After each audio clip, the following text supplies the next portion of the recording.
Okay, if we can get started. Is it all right?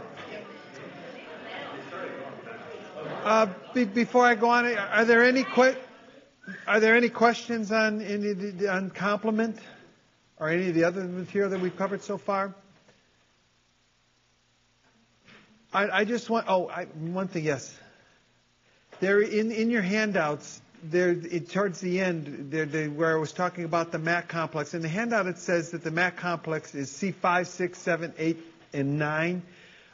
Strictly speaking, the MAC complex is the complex of 5, 6, and 7. That's the membrane attack complex. Sometimes you see the term used to refer to both the whole complex or just that. But strictly speaking, the MAC complex is actually just C5, 6, and 7, that complex that attacks and then inserts into the membrane.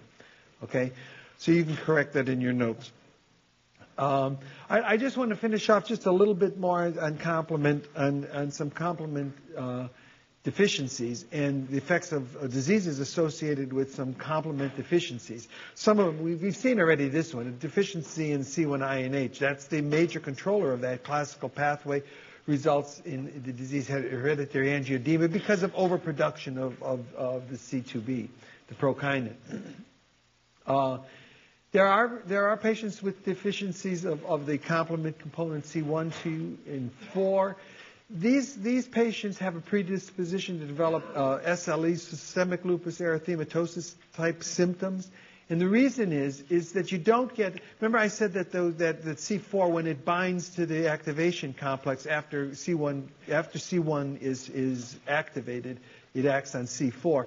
That binds to the membranes. But sometimes it also binds to the immunoglobulin itself. So that C4 binding to the immunoglobulin actually is an opsonin for the immunoglobulin. So when you have immune complexes, they get opsonized and they're more readily cleared. In the absence of these components, you don't get that opsonization of those immune complexes. So the immune complexes persist for longer. They tend to aggregate and become larger, precipitate out in serum. You get kidney damage, you get rashes, and so on. So deficiencies of these will lead to a SLE-like disease. As far as the lectin pathway, there are patients that have defects in that membrane, the mannose binding lectin, and they're more susceptible to bacterial infections. And this is particularly true. You see this in infants and in the immunosuppressed. Why do you think that is? Why don't you see it in adults? Why is this only a problem in the infants and the immunosuppressed?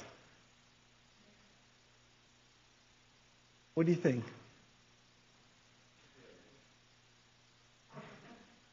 We have antibodies to a lot of these things. We can use the classical pathway. Infants don't have that. They're not making their own antibodies yet. And similarly, the immunosuppressed are going to have problems making antibodies and responding. So these pathways, the lectin pathway and then the alternative pathway, are more important in those individuals. So we typically see it in these individuals. As far as the alternative pathway, there are defects in factors B or D, and then they become more susceptibility to particularly pus-forming bacterial infections. And again, it's because they don't get opsonized. The particles are just not being opsonized sufficiently, and they're not cleared as rapidly by the phagocytic cells. C3 deficiency is a very serious deficiency, and they're susceptible to most bacterial infections. And again, it's due simply because they just don't get, the particles are not getting opsonized properly.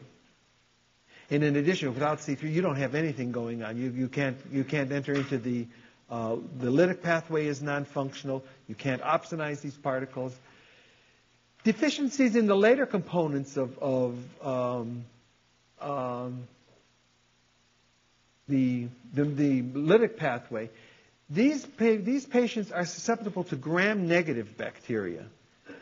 Now, you haven't had the bacteriology section, but I'm sure some of you have had some bacteriology. What's the difference between gram-negative and gram-positive? Why do you think that these patients are only susceptible primarily to the gram-negative bacterial infections? What's the difference between gram? Does anybody know the difference between gram-negative and gram-positives? Outer membrane, right? But gram-negatives have an outer membrane, gram-positives don't. This is what lyses the outer membrane of gram-negative bacteria and then inactivates or kills the bacteria. Gram-positive bacteria don't have an outer membrane, and they're not susceptible to lysis by complement. So these are gram-negative infections you see in these individuals. There are examples of patients that have defects in properdin. That is an X-linked. The gene is an X-linked gene. So where will you expect to see these types of immunodeficiency patients? In men, all right? You'll see it in men. And this is noted with particularly susceptibility to development of pneumococcal meningitis. Now, this is actually a very serious deficiency in the sense that what you usually see, this is in young children, in young boys, is where you get these things. They get their first bout of meningitis. Most of them actually die from the meningitis. If they survive, then they don't have any problem after that. If they survive the initial infection, why? Why should they, if they survive the initial infection, why should they be resistant?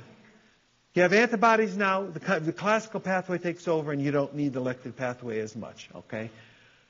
There are defects in factors H and I. These lead essentially to a C3 deficiency, because remember, this is the ones that are the factors that are involved in degrading the C3b.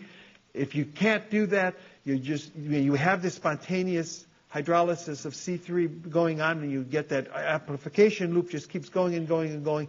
You can never inactivate it. You end up depleting yourself of C3. So this mimics a C3 deficiency. Okay. Any questions on that? And then I'll go on to the topic for today.